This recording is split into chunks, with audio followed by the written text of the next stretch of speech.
Pastor Keith here, and welcome to another episode of Martin's Milkweed Meadow.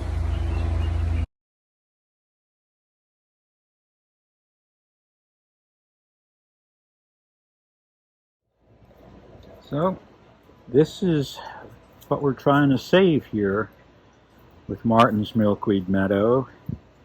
Primarily the monarchs, and just moving this guy to some milkweed from one of the baby plants. And they're pretty cool. This guy looks like he's been eating well out in the meadow. We do what we can by growing these milkweeds and by having our little pop-up milkweed giveaways, and we're getting there. You know, these guys might just be a week or two away, and then we'll announce our next pop-up giveaway for our milkweeds. There we go, lots of swamp milkweed it looks like. Getting ready to go. Yeah, just a few more inches I think.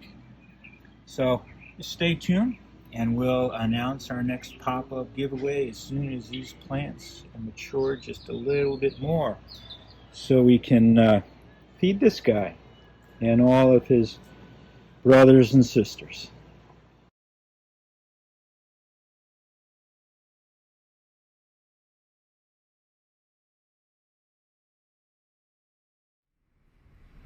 Well, last week we talked about our aphid problem in the garden.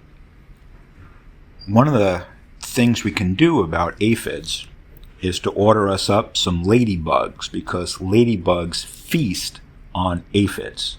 And that's just what we did. We went to eBay and ordered 1,500 ladybugs from a company out in California. And they arrived, and we've spent 4 days so far releasing the ladybugs a little bit at a time at night so they wouldn't fly away as much. And so let's take a look and see how we're doing so far. Our ladybugs have been doing an awesome job, and I saw a few earlier. We still have a few aphids there. You can see those yellow spots there. We got some aphids kicking around, so we'll go ahead and release some more ladybugs and we'll see what happens. Okay, there we go. Got them off before they crawled up my arm. Here we go. So you can see we've got them here. There he goes, chilling out. Always, their instructions are always about releasing them at night so they all don't fly away. So we put a few here.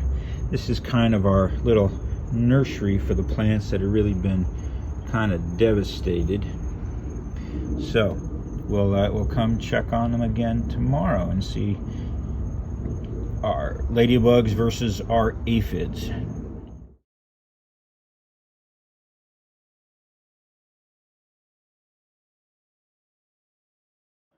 I wanted to show you another part of the greater butterfly garden that Martin's Milkweed Meadow is located in here at the Trinity Parsonage.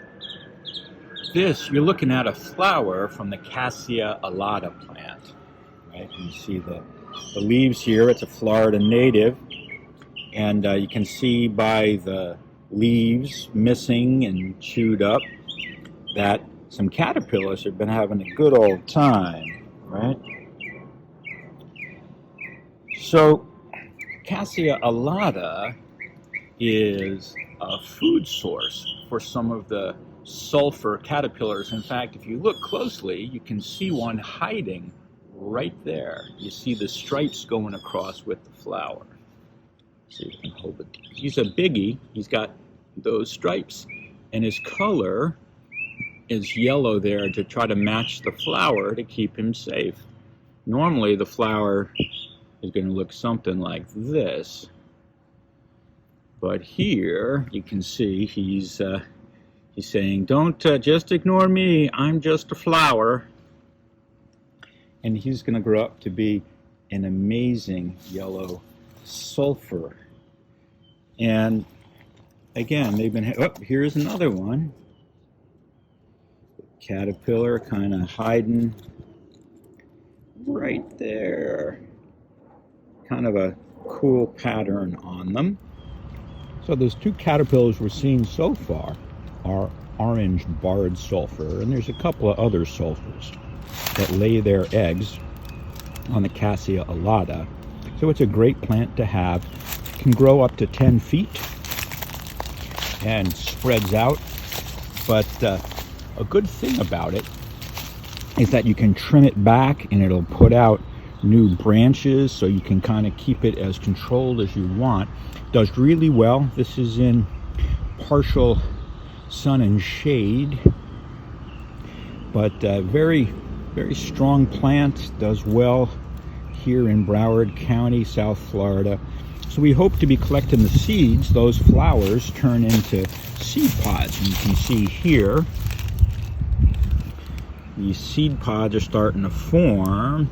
They're really small there. They grow to about 6 or 7 inches, and they'll turn big and brown, and then they'll start to split open. And when they do, you'll see hundreds of little seeds.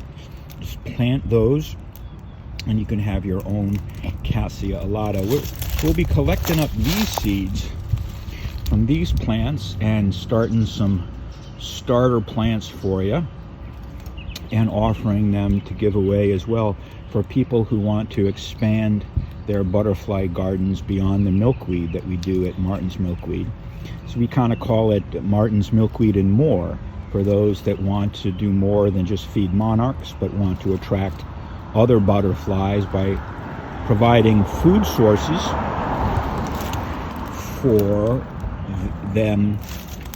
What happens is every butterfly only has kind of like a plant that they'll lay their eggs on. They don't lay their eggs on lots of different plants. There's usually only one plant or a small family of plants. So cassia alata is one of the strong plants for these sulfurs, like this orange barred sulfur.